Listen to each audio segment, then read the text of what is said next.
गल्पेर आसरेर आजकेर निवेदन कालजयी लेखक हेमेंद्र कुमार राय रचित भौतिक काहिनी डाक बांगलो।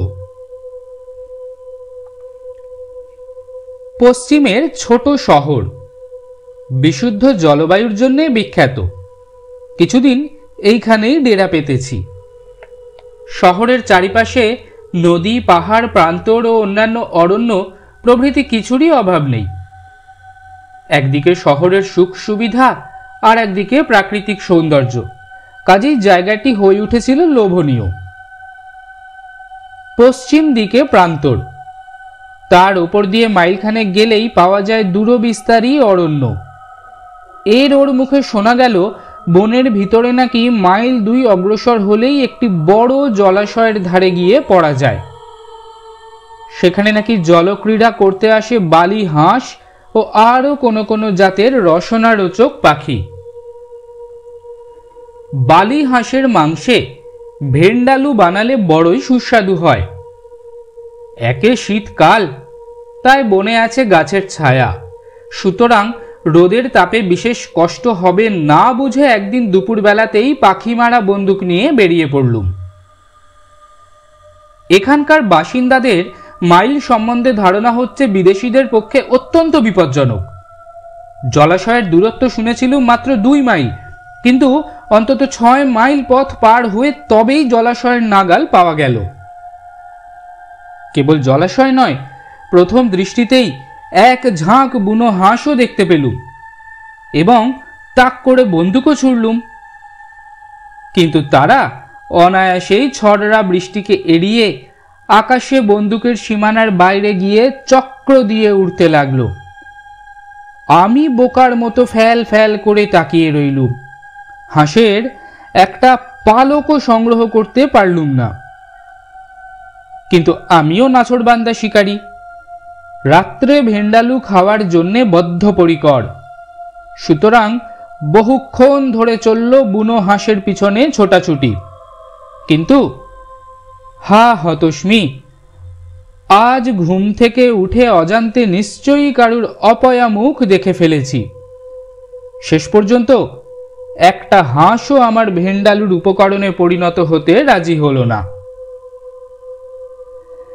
बैकाल, सूर्य हेलेছে पश्चिमे।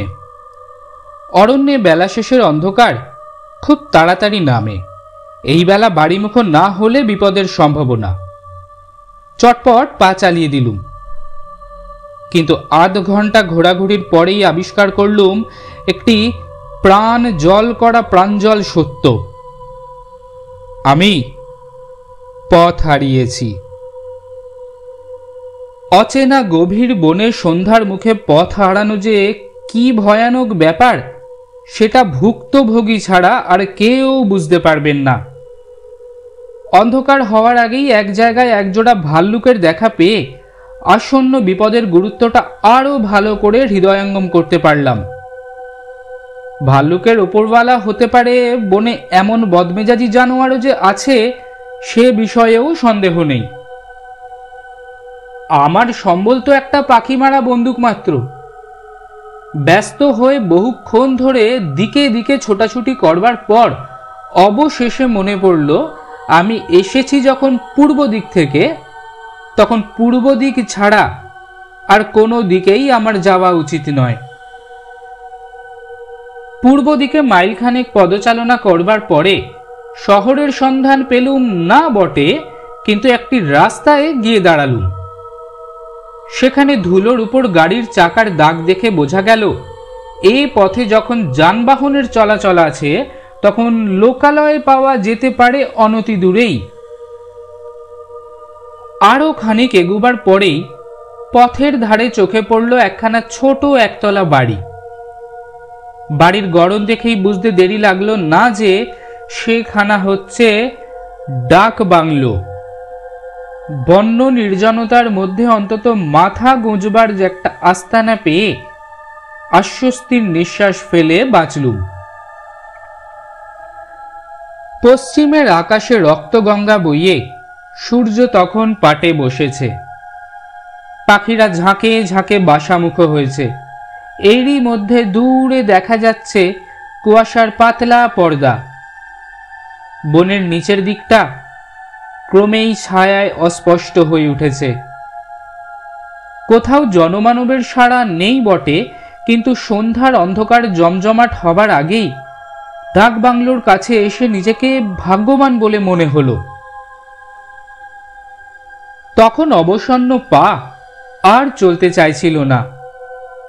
ক্ষুধা তৃষ্ণায় শরীর কাতর, কাপড় চোপড় কাটা জঙ্গলে ছিন্ন ভিন্ন, দেহের নানা জায়গায় ক্ষত বিক্ষত, এবং পিঠের বন্দুকটাকে মনে হচ্ছিল 3 গুণ বেশি ভারী। আপাতত বাংলোয় আশ্রয় নেওয়া ছাড়া উপায় নেই। পায়ে পায়ে বাংলোর দিকে এগুতে এগুতে দেখলুম বারান্দার রেলিং ধরে স্থিরভাবে দাঁড়িয়ে আছে খানসামার উর্দি পরা একটা মূর্তি, নিশ্চয়ই বাংলোর জিম্মাদার। আরও কাছে মূর্তিটাকে ভালো করে দেখবার সুযোগ পেলুম। লোকটা তাল বুড়ো, বয়স ঠিকমতো ধরবার উপায় নেই। 80ও হতে পারে, 90 হওয়াও অসম্ভব নয়। মুখের চামড়ায় ভাঁজের পর ভাঁজ, গলার কাছে মাংস ঝলঝল করছে এবং পায়ের ত্বকও কুকড়ে চুপসে গিয়েছে। দেহখানা ছিলা পড়ানো ধনুকের মতো বাঁকা। হেঁট হয়ে নিজের মনেই সে যেন কি বিড়বিড় করে বকছিল। আমি কাছে গিয়ে দাঁড়িয়ে শুধালুম, ওহে বাপু, তুমি কি এখানকারই খানসামা? সে কোনো জবাব দিলে না।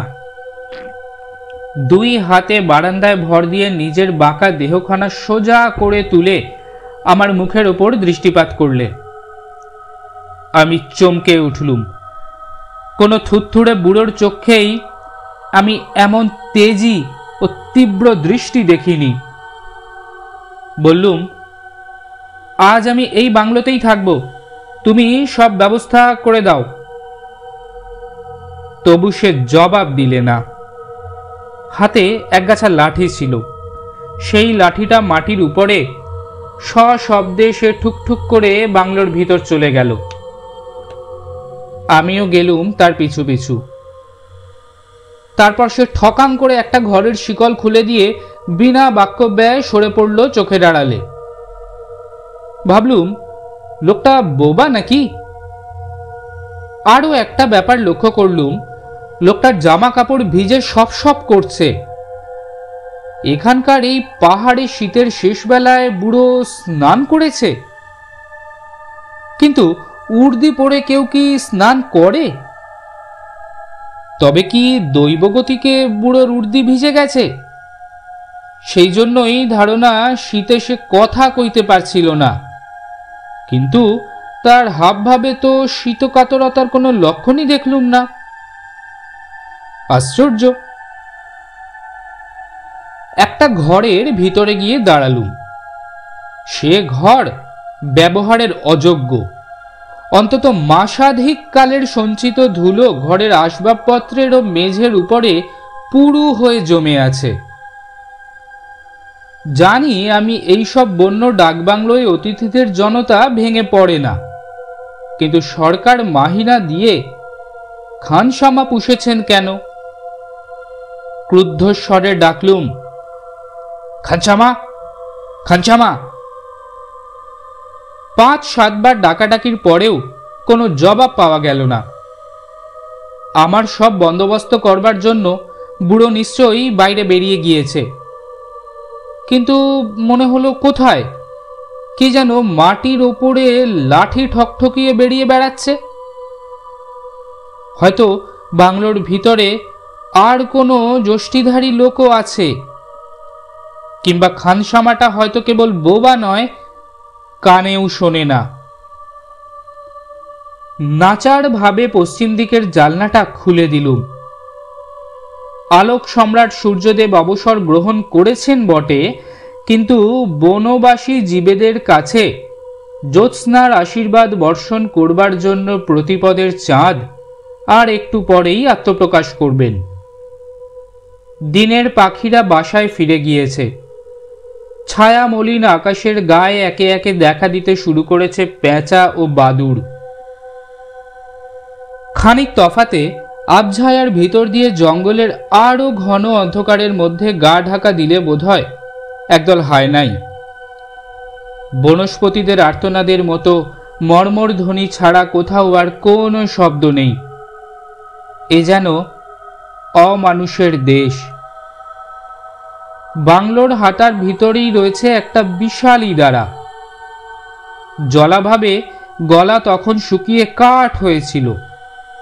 ইদারা দেখেই তৃষ্ণা যেন দ্বিগুণ হয়ে উঠল। অনুপস্থিত খানসামার মুখাপেক্ষা না করে নিজেই ঘর থেকে বেরিয়ে সাগ্রহে ছুটে গেলুম ইদারার কাছে। ইদারার পাশেই ছিল দড়ি বালতি বাঁধা।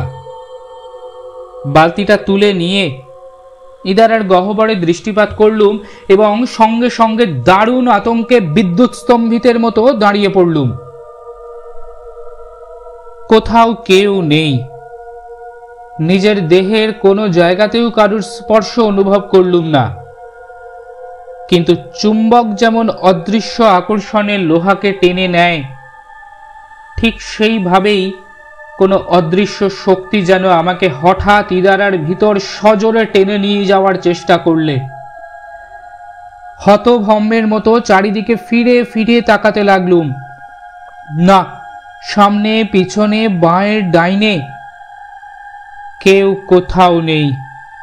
তবে এ কি আমার মনের ভ্রম? আবার ইদারার ভিতর উঁকি মারলুম এবং আবার সেই অসম্ভব ভয়াবহ আকর্ষণ।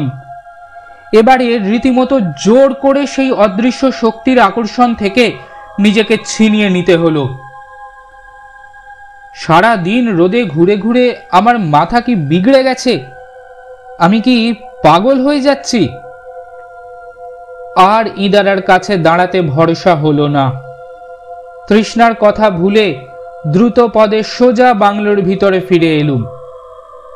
মনের ভুলে কে পাতালে প্রবেশ করতে চায়? বাহিরটা ঝাপসা হয়ে এসেছে। ঘরের ভিতরে ঘন হয়ে উঠেছে অন্ধকার। কি মুশকিল, এখনো বুড়োর দেখা নেই। আর যে আলো না জ্বালালে চলে না। আচমকা বাহির থেকে একটা কুকুর তারস্বরে চিৎকার করে উঠল। সে যে কি মর্মন্তুদ অথচ বিভৎস চিৎকার, ভাষায় তা বুঝানো যাবে না। জানলার কাছে গিয়ে দেখি ইদারার উঁচু পাড়ের উপরে একটা কুকুরের অস্পষ্ট মূর্তি।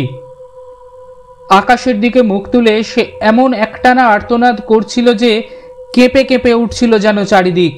সেই বিশ্রী ক্রন্দনের অপার্থিবতায় আমার বুকটা কি এক অমঙ্গলের আশঙ্কায় ছ্যাঁত ছ্যাঁত করতে লাগলো। এমন সময় দড়াম করে ঘরের দরজাটা বন্ধ হয়ে গেল। ছুটে গিয়ে দরজা ধরে অনেক টানাটানি করলুম, কিন্তু কিছুতেই খুলতে পারলুম না। মহাক্রুদ্ধ হয়ে চিৎকার করে বললুম, কে দরজা বন্ধ করেছ? শিগগির খুলে দাও। আমার সঙ্গে চালাকি করো না, আমার কাছে কিন্তু বন্দুক আছে। কিন্তু দরজা কেউ খুলল না। আচম্বিতে আমার ঘরের ভিতরে যেন তুষার বৃষ্টি শুরু হলো। হাড়ে হাড়ে জাগলো কাঁপুনি। এসব কি? আজ কি এখানে সম্ভব অসম্ভবের সমস্ত ব্যবধান ঘুচে গিয়েছে? এইবারে ভয় যে পেলুম তা অস্বীকার করতে পারবো না। ঘর তখন অন্ধকার। একটুখানি আলোর আভাস ছিল কেবল জানালার কাছে। শিউরোতে শিউরোতে পায়ে পায়ে জানলার দিকে এগিয়ে গেলুম। বাইরে কুকুরটা তখনও পরিত্রাহী চিৎকার করছে। সহসা ঘরের এক কোণ থেকে ক্ষণক্ষণে গলায় কে খিলখিল করে হেসে উঠল এবং তারপরেই শুনলুম মাটির ওপরে লাঠি ঠকঠকিয়ে কে যেন এগিয়ে আসছে আমার দিকেই। ভাগ্যে বাংলোর জানলা ছিল গড়াধীন। মারলুম আমি বাইরে এক লাফ। সঙ্গে সঙ্গে ইদারার পাড়ের ওপর থেকে কুকুরের ঝাপসা মূর্তিটাও নিচের দিকে ঝাঁপিয়ে পড়ে আমার দিকে আসতে লাগলো। তার দুই চোখে জ্বলছে দুটো আগুনের গুলি এবং তার কণ্ঠে জাগছে তেমনি ক্ষুধিত আর্তচিৎকার। দিক বিদিক জ্ঞান হারিয়ে বনপথের উপর দিয়ে আমি প্রাণপণে ছুটতে লাগলুম। পরে শহরের এক পশ্চিমা বিশেষজ্ঞের মুখে শোনা গেল, কয়েক মাস আগে ওই ডাকবাংলোর খানসামা দৈব দুর্বিপাকে ইদারার জলে পড়ে মারা যায় এবং সঙ্গে সঙ্গে তার প্রভুভক্ত কুকুরটাও জলে ঝাঁপ দেয়। তাদের কেউ বাঁচেনি। সেই থেকে ওই ডাকবাংলোর বদনাম হয়েছে। ওখানে ভয়ে আর কেউ বাস করে না। কিন্তু এসব হচ্ছে বাজে কথা। আমার বিশ্বাস ডাকবাংলোর খানসামাটা উন্মাদগ্রস্ত এবং ইদারার অদৃশ্য আকর্ষণ, ঘরের ভিতরে তুষার বৃষ্টি ও কুকুরের চোখের আগুন, এ সবই হচ্ছে আমার ক্ষুধার্ত তৃষ্ণাকাতর এবং রৌদ্র ও পথভ্রমে শ্রান্ত দেহের জন্য মনোবিকারের প্রতিক্রিয়া মাত্র। তবে আমার ধারণাটা সত্য কিনা সেটা পরীক্ষা করবার জন্য কোনো দিন ঘটনাস্থলে যাওয়ার হয়নি বটে। নমস্কার শ্রোতা বন্ধু, এই ছিল গল্পের আসরের আজকের নিবেদন। কেমন লাগলো জানাবেন। ভালো লাগলে লাইক করুন, শেয়ার করুন এবং গল্পের আসরে নতুন হলে অনুগ্রহ করে সাবস্ক্রাইব করুন। ভালো থাকবেন, আবার দেখা হবে। নমস্কার।